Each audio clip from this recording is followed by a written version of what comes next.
Video like जरूर कर लीजिए और ऐसे वीडियो लगातार फ्री में पाने के लिए चैनल को तुरंत सब्सक्राइब कर लीजिए और बेल आइकन को जरूर टैप कर लीजिए ताकि आगे भी सारे वीडियो आपको मिलते रहे। यूट्यूब में फॉलो करते हैं तो प्लीज ये वाला फ्री टेलीग्राम चैनल जरूर ज्वाइन कर लीजिएगा। सारे नोटिफिकेशन सारे अपडेट यहीं पे आते हैं, ध्यान रखिए। सितंबर मंथ 2025 के उत्तर प्रदेश स्पेशल के मोस्ट इंपॉर्टेंट करंट अफेयर के फैक्ट्स हम लोग टॉप 50 एमसीक्यू के माध्यम से कवर करेंगे। इसमें टॉप 50 करंट अफेयर का उत्तर प्रदेश स्पेशल का ये वीडियो हर मंथ आता है। Study for civil service application आप डाउनलोड कर सकते हैं, ज्ञान सर एजुकेशन ऐप डाउनलोड कर सकते हैं। इसमें बहुत सारे इंपॉर्टेंट कोर्सेज चल रहे हैं जो कि बहुत ही अफोर्डेबल रेट्स पर उपलब्ध हैं। वनडे एग्जाम्स के लिए हमारा ज्ञान सर एजुकेशन पर चल रहा है और सिविल सर्विस संबंधी एग्जाम्स के लिए स्टडी फॉर सिविल सर्विस पर चल रहा है। आप लोग इसको इंस्टॉल करके जरूर रखिए क्योंकि कई सारा फ्री मटेरियल भी इसमें डाला जाता रहता है। काफ़ी अफोर्डेबल रेट्स पर रिसेंट एग्जाम्स के जो नोटिफिकेशन आए हैं उसके कोर्सेज इसमें अवेलेबल हैं। पहला सवाल है कि 17 सितंबर 2025 को निम्नलिखित में से किसने उत्तर प्रदेश के गाजियाबाद स्थित हिंडन हवाई अड्डे से पूरे देश में हवाई अड्डों पर अखिल भारतीय यात्री सेवा दिवस पहल का शुभारंभ किया था? हमसे रिवर्स क्वेश्चन पूछ सकते हैं, मंत्री का नाम देकर पूछ सकते हैं कि किस लोकेशन से जो है ये यात्री सेवा दिवस का शुभारंभ किया। तो गाजियाबाद के हिंडन एयरपोर्ट से। किसने शुरुआत की थी? श्री के राम मोहन नायडू ने। बी यहाँ पे सही है, के राम मोहन नायडू। आगे प्रश्न है सेकंड की लाल बहादुर शास्त्री की जयंती मनाई जाती है 2 अक्टूबर को। इनका जन्म उत्तर प्रदेश में कहाँ पर हुआ था? इनका जन्म हुआ था मुगल सराय में। मुगल सराय में इनका जन्म हुआ था। बी। फिर है उत्तर प्रदेश के मुख्यमंत्री योगी आदित्यनाथ जी ने किस शहर में जो है 17वें जनजातीय युवा आदान प्रदान कार्यक्रम या फिर एक्सचेंज प्रोग्राम को संबोधित किया था? तो 17 ट्राइबल यूथ एक्सचेंज प्रोग्राम हुआ था राजधानी लखनऊ में। ए यहाँ पे सही है, लखनऊ। क्वेश्चन नंबर 4, उत्तर प्रदेश परिवहन विभाग ने किस संस्था के साथ मिलकर के रोड सेफ्टी यानी सड़क सुरक्षा और परिवहन सेवाओं के डिजिटलीकरण के लिए समझौता किया है? आईआईटी खड़गपुर के साथ उत्तर प्रदेश के ट्रांसपोर्ट डिपार्टमेंट ने समझौता किया है। बी यहाँ पे सही है। आगे प्रश्न है कि क्वेश्चन नंबर 5, 10 सितंबर को लखनऊ यूनिवर्सिटी द्वारा किसे doctor of literature D litt की उपाधि प्रदान की गई थी? प्रदान की गई थी प्रशांत कुमार जी को। प्रशांत कुमार को। ए। प्रशांत कुमार एक्स डीजीपी थे उत्तर प्रदेश के, मतलब डीजीपी रह चुके हैं भूतपूर्व, और Uttar Pradesh education service selection commission के जो है ये चीफ बनाए गए थे दिसंबर मंथ में। 25 सितंबर को उत्तर प्रदेश के नोएडा में अंतर्राष्ट्रीय जो व्यापार शो ट्रेड शो हुआ था उसका इनॉग्रेशन किसने किया था? प्रधानमंत्री मोदी जी ने इसका उद्घाटन किया था। आगे है उत्तर प्रदेश में महात्मा गांधी राष्ट्रीय ग्रामीण रोजगार गारंटी योजना मनरेगा में महिलाओं की भागीदारी कितने प्रतिशत पहुंच गई थी? भागीदारी पहुंच गई थी 42% पर। ठीक है, सी यहाँ पे सही है। राष्ट्रीय आयुर्वेद दिवस के अवसर पर उत्तर प्रदेश सरकार ने किस शहर में एक प्रमुख आयुर्वेद संस्थान स्थापित करने की घोषणा की है? तो ये स्थापित करने की घोषणा की थी वाराणसी में। वाराणसी में एक प्रीमियर आयुर्वेदा इंस्टीट्यूट खुलेगा। बी सही है। और आयुर्वेद महोत्सव कहाँ पे होता है? 2023 तक का ये झांसी में हुआ था, ध्यान रखिएगा। राष्ट्रीय अपराध रिकॉर्ड ब्यूरो के अनुसार 2023 में महिलाओं के खिलाफ सबसे ज्यादा अपराध किस राज्य में दर्ज किए गए थे? ऑब्वियसली उत्तर प्रदेश में। आशा यह है कि जनसंख्या ज्यादा है तो अपराध भी ज्यादा है और अपराधों की ये कैटेगरी भी इस तरीके से ज्यादा है। ऑब्वियसली बात है, जहाँ पर ज्यादा आबादी रहेगी वहीं पर अपराध ज्यादा दर्ज किए जाएंगे। क्वेश्चन नंबर 10 है कि उत्तर प्रदेश पर्यटन विभाग महाभारत सर्किट के अंतर्गत बागपत स्थित महाभारत कालीन स्थल लाक्षागृह के समेकित पर्यटन का मतलब लाक्षागृह के समेकित पर्यटन विकास करेगा, लेकिन इसके लिए कितने करोड़ रुपए स्वीकृत किए गए हैं? 1 करोड़ रुपए स्वीकृत किए गए हैं। लाक्षागृह जिसको हम मान रहे हैं कि यहाँ पर लाक्षागृह जो साइट रही होगी महाभारत काल की बागपत में, उसको टूरिज्म साइट के रूप में डेवलप किया जाएगा। लाक्षागृह की कहानी किसको किसको पता है कमेंट में बताइए। 22 सितंबर 2025 को उत्तर प्रदेश सरकार ने महिला सशक्तिकरण और सुरक्षा को बढ़ाने के लिए मिशन शक्ति कार्यक्रम का कौन सा संस्करण लॉन्च किया था? मिशन शक्ति बहुत इंपॉर्टेंट है। मिशन शक्ति के 5th एडिशन पे हम लोग आ चुके हैं। सी यहाँ पर सही है। इसके बेसिक के बारे में मैं कई बार बता चुका हूँ। इसमें कितने दिन की ट्रेनिंग होती है और क्या स्किल सिखाई जाती है महिलाओं को, ये आपको पता होना ही चाहिए। मेरे हिसाब से मैंने इतनी बार बता दिया है कि आपको पता होगा ही होगा। नहीं पता है तो आप उत्तर प्रदेश का इसी मंथ का वीडियो देख सकते हैं, डिटेल्ड वाला। हाल ही में राज्य सरकार ने वस्त्र और परिधान क्षेत्र में निवेश को प्रोत्साहित करने के लिए विभिन्न जिलों में संत कबीर पार्क बनाने की घोषणा की है। तो किस स्टेट गवर्नमेंट ने संत कबीर पार्क बनाने की घोषणा की? उत्तर प्रदेश ने। ऐसा एग्जाम में आ सकता है कि टेक्सटाइल और अप्रैल सेक्टर में इन्वेस्टमेंट के लिए किस जो है महापुरुष के नाम पर जो है ये पार्क बनाए जाएंगे? तो संत कबीर के नाम पर बनाए जाएंगे, ऐसा एग्जाम में आ सकता है। आंसर हो जाएगा इसमें ए, उत्तर प्रदेश, यूपी। 15 सितंबर 2025 को केंद्रीय मंत्री डॉक्टर जितेंद्र सिंह ने उत्तर प्रदेश के किस शहर स्थित सीएसआईआर राष्ट्रीय वनस्पति उद्यान संस्थान में CSIR national botanical research institute में लोटस गार्डन, स्वास्तिक लोटस गार्डन को इनॉग्रेट किया था। तो ये कहाँ पे है? आपको अगर संस्थान भी पता है कि नेशनल बोटेनिकल रिसर्च इंस्टीट्यूट कहाँ पे, लखनऊ में, ठीक है, बी यहाँ पे सही है, बी। सूक्ष्म लघु मध्यम उद्यम मंत्रालय ने 28 से 30 सितंबर तक उत्तर प्रदेश के किस शहर में एमएसएमई सेवा पर्व 2025 विरासत से विकास कार्यक्रम का आयोजन किया था? तो आयोजन किया गया था वाराणसी में, बी यहाँ पर सही है, बी वाराणसी। कौन सा राज्य 23 से 29 नवंबर 2025 तक आयोजित होने वाले भारत स्काउट्स और गाइड्स की 19वीं राष्ट्रीय जैम्बोरी की मेजबानी करेगा? इसका इसकी मेजबानी उत्तर प्रदेश ने की थी, ठीक है, बी यहाँ पे सही है, बी। स्वच्छ वायु सर्वेक्षण 2025 हुआ था। 10 लाख से अधिक आबादी वाले शहरों की सूची में उत्तर प्रदेश का कौन सा शहर देश में तीसरे स्थान पर रहा था? स्वच्छ वायु सर्वेक्षण में थर्ड प्लेस पर रहा था उत्तर प्रदेश का शहर आगरा, बी यहाँ पे सही है, बी। सनश्योर एनर्जी ने किस तारीख को उत्तर प्रदेश पावर कॉर्पोरेशन की बैटरी ऊर्जा भंडारण प्रणाली से बिजली आपूर्ति के लिए समझौता किया था? ये समझौता हुआ था 28 अगस्त को, 28 अगस्त को सनश्योर एनर्जी नामक कंपनी ने उत्तर प्रदेश पावर कॉर्पोरेशन के साथ समझौता किया है battery energy storage systems develop करने के लिए, बी यहाँ पे सही है, बी। विश्व का पहला सिरेमिक वेस्ट का पार्क अनोखी दुनिया पीपीपी मॉडल पर डेवलप किया जा रहा है, कहाँ पे? तो मेरे हिसाब से इसको स्टार मार्क कर लिए, क्योंकि आज आगे आने वाला जो पेपर है, चाहे आपका आर मेंस ले लें या फिर बाद के जो पेपर्स हैं उत्तर प्रदेश में जो होंगे, विभिन्न जो भर्तियां आ रही हैं, उसमें पूछेंगे ही पूछेंगे। मतलब एक पेट क्वेश्चन आप मान लीजिए उत्तर प्रदेश करंट अफेयर से सवाल हो सकता है, इसको वेरी इंपॉर्टेंट आप मार्क कर सकते हैं, क्योंकि ये आएगा ही आएगा। मैं ये नहीं कह रहा हूँ कि ये आ सकता है, बल्कि ये आएगा कि पहला सिरेमिक वेस्ट पार्क अनोखी दुनिया कहाँ पे स्थापित किया जा रहा है? स्थापित किया जा रहा है खुर्जा में, खुर्जा में, सी यहाँ पे सही है, सी खुर्जा। पंडित दीनदयाल उपाध्याय की जयंती 25 सितंबर को मनाते हैं, इनका जन्म कहाँ पे हुआ था? इनका जन्म हुआ था मथुरा में, ठीक है, मथुरा में इनका जन्म हुआ था, बी यहाँ पे सही है। आगे प्रश्न है कि किसे राज्य पर्यावरण प्रभाव आकलन प्राधिकरण यानी कि state environment impact assessment authority का चेयरपर्सन बनाया गया है? ये बनाए गए हैं चेयरपर्सन श्री अनुपम गुप्ता, श्री अनुपम गुप्ता, बी यहाँ पे सही है।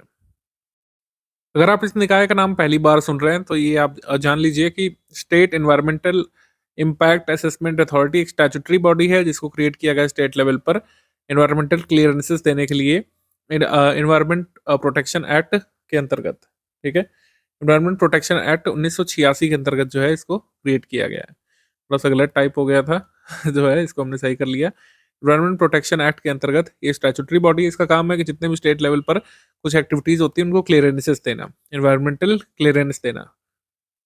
शिक्षक दिवस 2025 के अवसर पर किस राज्य सरकार ने सभी राज्य के शिक्षकों को कैशलेस चिकित्सा उपचार की घोषणा की है? उत्तर प्रदेश सरकार ने, ए यहाँ पे सही है, ए। आगे प्रश्न है उत्तर प्रदेश के किस टाइगर रिजर्व में 89 साल बाद दुर्लभ रेड कोरल कुकरी सांप को देखा गया था? पीलीभीत टाइगर रिजर्व में इसको स्पॉट किया गया था, सी यहाँ पे सही है। आगे प्रश्न है 5 सितंबर को शिक्षक दिवस पर लोक भवन सभागार में राज्य शिक्षक पुरस्कार समारोह का आयोजन किया गया था।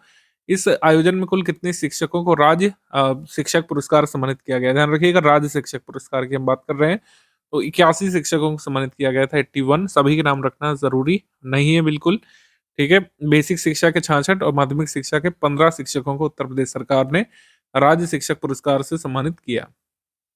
आगे प्रश्न है प्रश्न नंबर 24 कि नोएडा के एमटी यूनिवर्सिटी में पर्पल फेस्ट का आयोजन किस संस्था द्वारा किया गया था?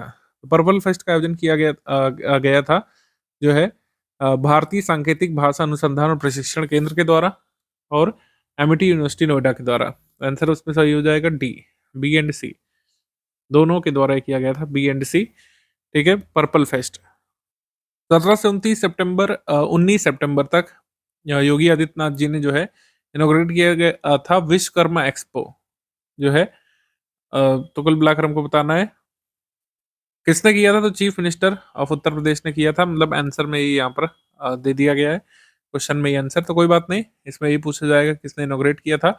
इसमें आपसे पूछ सकते हैं वेन्यू क्या था, कहाँ पे हुआ था विश्वकर्मा एक्सपो? तो लखनऊ में हुआ था। लखनऊ में हुआ था। तो पीएम विश्वकर्मा योजना के बारे में आपको पता होना चाहिए कि 18 ट्रेड्स ये कवर करता है, 18 ट्रेड्स। लेकिन उत्तर प्रदेश में मान्यता मिली है ट्रेडिशनल ट्रेड कितने 11 और 12 एडिशनल ट्रेड नए ट्रेड जोड़े गए थे, तो 23 ट्रेड्स को मान्यता दी गई उत्तर प्रदेश में पीएम विश्वकर्मा के अंतर्गत। क्वेश्चन नंबर 26 है कि 19 सितंबर को जो है ICFRE centre for ecological restoration Prayagraj में जो है ट्री ग्रोवर्स फेयर हुआ था, यानी कि वृक्ष उत्पादक मेले का आयोजन जो है किस स्थान पर किया गया था? तो मतलब क्वेश्चन में आंसर गिवन है इस बार भी कि centre for ecological restoration Prayagraj में, तो वहीं पर हुआ होगा ऐसा आप सोच सकते हैं, लेकिन ऐसा नहीं है इसमें। तो हमेशा ध्यान दे से देखना होता है कि भले ही centre for ecological restoration Prayagraj में है, लेकिन उसने ये फेयर जो है ये प्रयागराज में नहीं ऑर्गेनाइज कराया था, गोंडा में कराया था। ठीक है, वृक्ष उत्पादक मेला हुआ था गोंडा में। डी। आगे है 17 अगस्त से 6 सितंबर तक Uttar Pradesh T20 league season 3 में विजेता टीम कौन सी रही थी? तो विजेता टीम इसमें रही थी काशी रुद्रास। सेकेंड बार काशी रुद्रास की टीम रही थी। बी यहाँ पे सही है। विजेता काशी रुद्रास, उप विजेता मेरठ मैवरिक्स की टीम। फाइनल ये हुआ था इकाना स्टेडियम लखनऊ में। ऑरेंज कैप थे विजेता करण शर्मा और purple cap winner Shivam Mavi. मुख्यमंत्री जी ने 19 सितंबर को एक किताब विमोचित की थी, भारतवर्ष की स्वर्णाभा नरेंद्र मोदी। किताब किसने लिखी है? रमेश चंद्र तोमर ने। रमेश चंद्र तोमर, बी सही है। आगे प्रश्न 12 सितंबर 2025 को अयोध्या आगमन के अवसर पर उत्तर प्रदेश के मुख्यमंत्री योगी आदित्यनाथ जी ने किस देश के प्रधानमंत्री का स्वागत किया था? तो मॉरिशस के प्रधानमंत्री डॉक्टर नवीन चंद्र राम गुलाम का स्वागत किया गया था। अयोध्या की यात्रा पर गए थे, मतलब आए थे यहाँ पे। सी यहाँ पे सही है। उत्तर प्रदेश के मुख्यमंत्री जी ने इनका स्वागत महर्षि वाल्मीकि अंतर्राष्ट्रीय एयरपोर्ट अयोध्या में किया था। उत्तर प्रदेश के मुख्यमंत्री ने शिक्षा दिवस के अवसर पर निम्न में से किन पुस्तक या पुस्तकों का विमोचन किया? तो गुल्लक, बाल वाटिका और उद्गम, ये तीनों पुस्तकें जो है लॉन्च की गई थी chief minister of Uttar Pradesh के द्वारा। डी यहाँ पे सही है। ठीक है, गुल्लक, बाल वाटिका और नवाचार संकलन पुस्तिका उद्गम। सितंबर 2025 में controller and auditor general of India ने एक रिपोर्ट जारी की थी कि वित्त वर्ष 2022-23 में कुल जो है 16 स्टेट्स ऐसे थे जिनके पास रेवेन्यू सरप्लस था, बाकी के पास रेवेन्यू डिफिसिट था। तो 16 रेवेन्यू सरप्लस स्टेट्स में उत्तर प्रदेश इस सूची में कौन से स्थान पर है? तो उत्तर प्रदेश इस सूची में फर्स्ट पर था। रेवेन्यू सरप्लस के मामले में उत्तर प्रदेश फर्स्ट पर था, ये ध्यान रखिएगा। ए यहाँ पे सही है। आगे क्वेश्चन है कि भारत का पहला फ्रेट विलेज जो 2018 से चर्चा में है, ये कहाँ पे फाइनली विकसित किया जा रहा है? तो ये वाराणसी चंदौली में विकसित किया जा रहा है। ऐसे एग्जाम में आ सकता है, लेकिन अगर स्पेसिफिकली आपसे पूछ लें, क्योंकि ये न्यूज़ बाद में आई थी और सितंबर का वीडियो थोड़े दिन बाद मिल रहा है, तो अगर एग्जैक्ट लोकेशन आपसे पूछ लें कि भाई एग्जैक्टली बताइए चंदौली में कि वाराणसी में, तो इसका आंसर हो जाएगा एग्जैक्ट लोकेशन है इसकी रालूपुर विलेज, मिल्कीपुर, चंदौली में। इंडिया फर्स्ट फ्रेट विलेज ये चंदौली में बन रहा है, मिल्कीपुर में, रालूपुर गांव में। इसी के साथ ही एक प्रोजेक्ट बन रहा है भारत का पहला ड्राई डॉक फैसिलिटी, तो ये रामनगर में बन रहा है, वाराणसी में। ठीक है, ये ध्यान रख सकते हैं। आगे बढ़ेंगे हम लोग। क्वेश्चन नंबर 33 है 33वां की Deendayal Antyodaya Yojana national urban livelihood mission DAY NULM का पायलट चरण उत्तर प्रदेश में किन शहरों में प्रारंभ किया गया है? शुरू किया गया है आगरा, वाराणसी और गोरखपुर में। आगरा, वाराणसी, गोरखपुर में।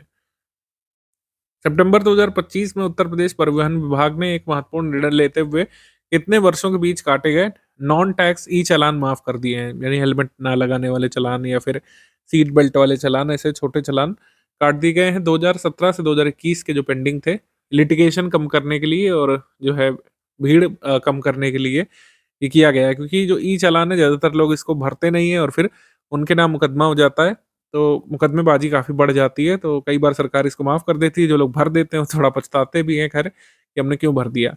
तो 2017 से 2021 तक के नॉन टैक्स ई चालान माफ़ किए गए हैं। आगे है सितंबर 2025 में उत्तर प्रदेश के किन दो शहरों के मध्य स्थित दोआब में एक लुप्त प्राचीन नदी के अस्तित्व के साक्ष्य प्राप्त हुए थे? कानपुर और प्रयागराज के बीच एक एक्सटिंक्ट एंशिएंट रिवर के अवशेष खोजे गए थे। ए यहाँ पे सही है।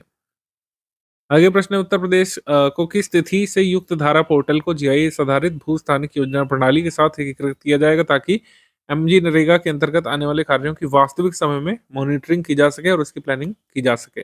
युक्त धारा पोर्टल को इम्प्लीमेंट की जाने की डेट है 1 अप्रैल 2027। बी यहाँ पे सही है, 1 अप्रैल 2027। सितंबर 2025 में उत्तर प्रदेश के किस टाइगर रिजर्व में एक तेंदुए के शावक की अज्ञात न्यूरोलॉजिकल विकार के कारण उपचार के दौरान मृत्यु हुई थी? दुधवा टाइगर रिजर्व में। दुधवा टाइगर रिजर्व में, बी यहाँ पे सही है। आगे प्रश्न है कि उत्तर प्रदेश निर्यात प्रोत्साहन नीति 2025-30 का लक्ष्य क्या है?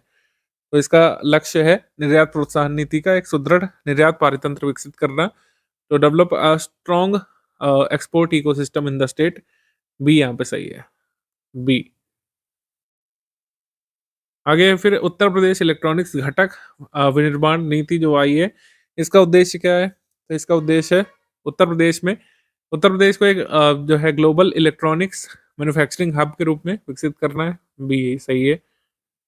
आगे हमारा प्रश्न है कि सितंबर 2025 में उत्तर प्रदेश के उच्च शिक्षा विभाग ने राज्य के उच्च शिक्षण संस्थानों में प्रकाशित शैक्षणिक प्रकाशनों को किससे संबद्ध करना अनिवार्य कर दिया ताकि वैश्विक पहचान और शैक्षणिक स्तर में वृद्धि हो सके। तो उत्तर प्रदेश में जितना भी हायर एजुकेशन डिपार्टमेंट का एकेडमिक पब्लिकेशन होता है उसको इंटीग्रेट किया जाएगा किससे? DOI से, डिजिटल ऑब्जेक्ट आइडेंटिफायर से। डिजिटल ऑब्जेक्ट आइडेंटिफायर से, सी यहाँ पे सही है। आगे विद्युत मंत्रालय के अपर सचिव और ऊर्जा दक्षता ब्यूरो के महानिदेशक श्री आकाश त्रिपाठी द्वारा राज्य ऊर्जा दक्षता सूचकांक 2024 में उत्तर प्रदेश को किस श्रेणी में रखा गया है? तो ये एग्जाम में आ सकता है कि उत्तर प्रदेश को रखा गया है कंटेंडर स्टेट की कैटेगरी में, दावेदार राज्य या फिर कंटेंडर स्टेट की कैटेगरी में उत्तर प्रदेश को रखा गया है स्टेट एनर्जी एफिशिएंसी इंडेक्स 2024 में। फिर प्रश्न है कि जो है किस रिपोर्ट में उत्तर प्रदेश को 10वां स्थान मिला है और उसे 47 अंक प्राप्त करके एस्पिरेंट कैटेगरी में रखा गया है? अगस्त 2025 में रिपोर्ट आई थी, ये आई थी इंडिया इलेक्ट्रिक मोबिलिटी इंडेक्स की। तो इंडिया इलेक्ट्रिक मोबिलिटी इंडेक्स जो आया था, इसमें उत्तर प्रदेश का स्कोर कितना था? 47। उत्तर प्रदेश की कैटेगरी कितनी थी? एस्पिरेंट। और उत्तर प्रदेश की रैंक कितनी थी? 10वीं। ये तीनों ही जो फैक्ट्स हैं एग्जाम में आ सकते हैं, इसको स्टार मार्क करिए, बहुत जरूरी है। ये मैंने उत्तर प्रदेश के डिटेल वीडियो में बताया था और नेशनल इंटरनेशनल करंट अफेयर वाले में भी कि ये एक इंपॉर्टेंट फैक्ट है, ये याद रखना पड़ेगा आपको आगे साल 2 साल तक भी। फिर है भारत में 2021 से 23 की अवधि के लिए जो है MMR क्या रहा था? MMR रहा था 88, MMR 88 है, बी यहाँ पे सही है। फिर आगे प्रश्न है कि स्वच्छ वायु सर्वेक्षण 2024-25 में 3 से 10 लाख जनसंख्या वाले शहरों की श्रेणी में उत्तर प्रदेश की झांसी को कौन सा स्थान प्राप्त हुआ है? तो झांसी को ये प्राप्त हुआ है सेकंड प्लेस, सेकंड। 3 से 10 लाख जनसंख्या श्रेणी में झांसी को दूसरा स्थान प्राप्त हुआ है और इसी श्रेणी में मुरादाबाद को संयुक्त रूप से दूसरा स्थान प्राप्त हुआ है। आगे है प्रधानमंत्री जो है जन आरोग्य योजना की 7वीं वर्षगांठ पर उत्तर प्रदेश ने कितने आयुष्मान कार्ड जारी करने की सूचना दी कि उत्तर प्रदेश में कितने जो है PMJAY कार्ड जारी किए जा चुके हैं? 5.38 करोड़, 5.38 करोड़ बेनिफिशरीज रजिस्टर्ड हैं प्रधानमंत्री जन आरोग्य योजना के। प्रधानमंत्री जन आरोग्य योजना की 7वीं वर्षगांठ पर जारी होने वाले लक्षित परिवारों के कितने प्रतिशत तक पहुंचने का दावा किया गया है कि percentage of target families was claim to have been reached, मतलब उत्तर प्रदेश में जितने परिवार हैं उनके कितने परसेंट को कवर किया जा चुका है जन आरोग्य योजना में? 87% को, सी यहाँ पे सही है। उत्तर प्रदेश सरकार ने किन 2 जातियों को मुख्यमंत्री आवास योजना ग्रामीण में शामिल करने का निर्णय लिया था? तो इसमें जो है सपेरा और जोगी जातियों को इसमें शामिल करने का निर्णय लिया था। बी यहाँ पे सही है। यहाँ पे स्नेक चार्मर की जगह सपेरा कर लीजिए, सपेरा। आगे सवाल है कि जो है सितंबर 2025 तक उत्तर प्रदेश में महिलाओं की मनरेगा में भागीदारी उच्चतम स्तर पर पहुंच गई थी। एग्जैक्ट फिगर है 42.31%। ठीक है, सी। उत्तर प्रदेश परिवहन निगम का वह कार्यक्रम कौन सा है जिसमें मुख्यमंत्री ने 400 नई BS6 मानक की बसों को हरी झंडी दिखाई है? जो है ये मतलब कब आयोजित किया गया था ये कार्यक्रम? उत्तर प्रदेश के मुख्यमंत्री ने फ्लैग ऑफ किया था बसेस को 6 सितंबर 2025 को। आगे प्रश्न है कि यूपी मार्गदर्शी ऐप का उद्देश्य क्या है? उत्तर प्रदेश सरकार ने यूपी मार्गदर्शक ऐप जो जारी किया है, इसका उद्देश्य क्या है? रियल टाइम ट्रैकिंग ऑफ बस एंड पैसेंजर कन्वीनियंस। तो बस को ट्रैक करने के लिए ये उत्तर प्रदेश मार्गदर्शक ऐप ये जारी किया गया है। बी यहाँ पे सही है, बी। एग्जैक्ट नाम वैसे ये है, यूपी मार्गदर्शी ऐप है। ठीक है, यूपी मार्गदर्शी ऐप है, दर्शक नहीं। ठीक है,